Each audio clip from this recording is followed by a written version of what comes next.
Malaysia সরকারের আগের ঘোষণা অনুযায়ী বিদেশি কর্মী প্রবেশের সময়সীমা বেঁধে দেওয়া হয় ৩১ মে পর্যন্ত। আর শেষ দিন ঢাকায় বিমানবন্দরে একসাথে কয়েকশো কর্মীর উপস্থিতি ব্যাপক শোরগোল ফেলে দেয়।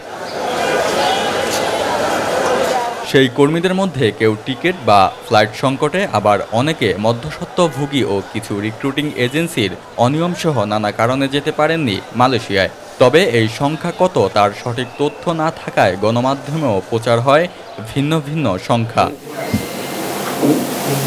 এমন বাস্তবতায় মালয়েশিয়ার শ্রমবাজারের সার্বিক পরিস্থিতি নিয়ে সংবাদ সম্মেলন করে প্রবাসী কল্যাণ ও বৈদেশিক কর্মসংস্থান মন্ত্রণালয়। ব্রিফিংয়ে বিএমইটির ইমিগ্রেশন ক্লিয়ারেন্সের ভিত্তিতে যেতে না পারা কর্মীদের সংখ্যা জানান প্রতিমন্ত্রী শফিকুর রহমান চৌধুরী। ৩১শে মে পর্যন্ত ৫,২৬,৬৭৬ জনকে মন্ত্রণালয়ের অনুমোদন দিয়েছে।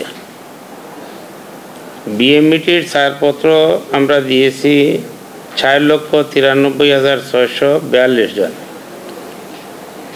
আর এই ৩১ তারিখ পর্যন্ত আমি যতটুকু, হয়তো কিছু সংখ্যা বেশ কম হতে পারে, ৪,৭৬,৬৭২ জন গিয়েছে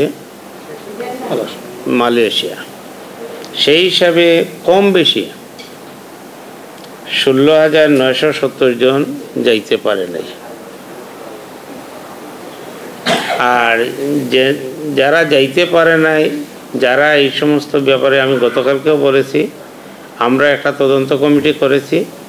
মন্ত্রণালয়ের পক্ষ থেকে ৬ সদস্য তদন্ত কমিটি হয়েছে। সেই তদন্ত কমিটি ৭ দিনের ভিতরে রিপোর্ট দিবে এবং তাদের সুপারিশ দিবে। এবং আমি বিশ্বাস করি যারা এইটার জন্য দায়ী হবে তাদের বিরুদ্ধে আমরা শাস্তিমূলক ব্যবস্থা গ্রহণ করব। সংবাদ সম্মেলনে প্রশ্নের জবাবে প্রতিমন্ত্রী জানান, রিক্রুটিং এজেন্সি মালিকদের কাছে আগেই অপেক্ষমান কর্মীদের তালিকা চাওয়া হলেও তা পাওয়া যায়নি। তবুও সব ধরনের সহযোগিতা করেছে মন্ত্রণালয়। ছাড়পত্র যে সময় তারা চেয়েছে, রিক্রুটিং এজেন্সি যে সময় চেয়েছে আমরা দিয়েছি। কারণ হচ্ছে কি, একদিন আগে হোক আর 2 দিন আগে হোক, ছাড়পত্র দেওয়ার প্রয়োজনীয়তা মনে করছে। কারণ হচ্ছে কি, ছাড়পত্র না দিলে তখন বলবে যে মন্ত্রণালয় ছাড়পত্র দেয় নাই। আমাদের মন্ত্রণালয় থেকে কোনো ধরনের গাফলাতি হয় নাই। আমরা চেষ্টা করেছি সহযোগিতা করার জন্য, এখনও আমরা চেষ্টা করে যাচ্ছি।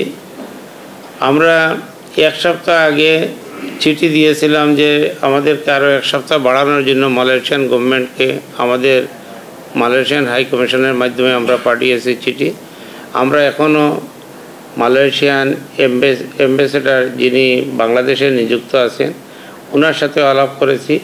আমরা 5 তারিখ ওনার সাথে বসবো। উনি আসবেন আমাদের মন্ত্রণালয়ে, ওনার সাথে বসবো, আলাপ করব।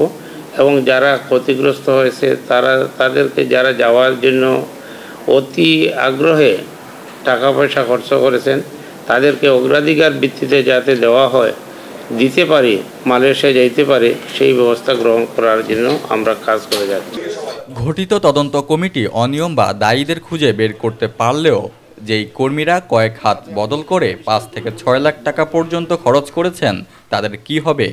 কর্মীদের ক্ষতিপূরণ দেওয়ার ব্যবস্থা করা হবে কিনা সংবাদ সম্মেলনে এমন প্রশ্নে মন্ত্রণালয়ের সচিব জানান, ভুক্তভোগী কর্মীরা লিখিত অভিযোগ দিলে প্রয়োজনীয় ব্যবস্থা নেওয়া হবে।